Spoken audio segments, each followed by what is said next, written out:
এত উপার্জন করো, তাও ঘরে কিছু বাঁচে না কেন?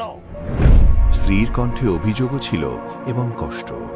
স্বামী বলেন, আমি পুরো বেতন তোমার হাতে তুলে দিই, তারপরও প্রতি মাসে হাত খালি কেন হয়ে যায়?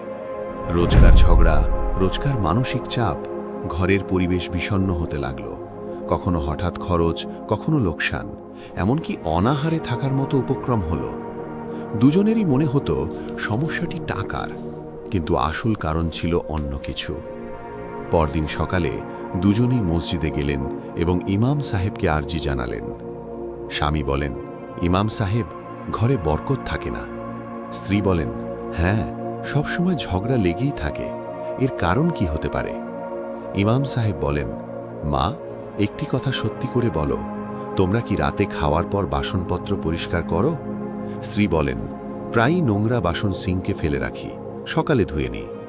ইমাম সাহেব বলেন, হযরত আলী রাদিয়াল্লাহু ফরমান দিয়েছেন, যে নারী রাতে নোংরা বাসন ফেলে রাখে, সারা রাত শয়তানি জিনেরা সেই ঘরে ঘুরতে থাকে এবং এভাবে ঘরে বিবাদ সাধারণ বিষয় হয়ে দাঁড়ায়, রিজিক সংকীর্ণ হয় এবং বরকতের ফেরেশতারা ঘরে প্রবেশ করে না।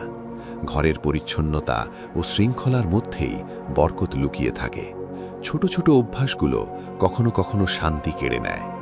এটি শুনে দুজনেই চুপ হয়ে গেলেন। স্ত্রী তারই ছোট অভ্যাসের গভীরতা বুঝতে পারলেন। সেই দিনের পর তিনি আর কখনো রাতে নোংরা বাসন রেখে দেননি। ধীরে ধীরে ঘরের পরিবেশ বদলাতে শুরু করল। ঝগড়া কমে গেল এবং অল্প টাকাতেও সুখ অনুভব হতে লাগল। বরকত শুধু বেশি উপার্জনেই আসে না, বরং নিজের ছোট ছোট অভ্যাসগুলো শুধরানোর মাধ্যমেও আসে।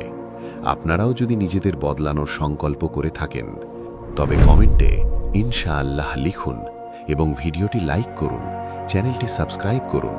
চলুন আমরা এই ভিডিওটি আমাদের আত্মীয় স্বজনদের পাঠাই এবং চ্যানেলটিকে সাপোর্ট করি।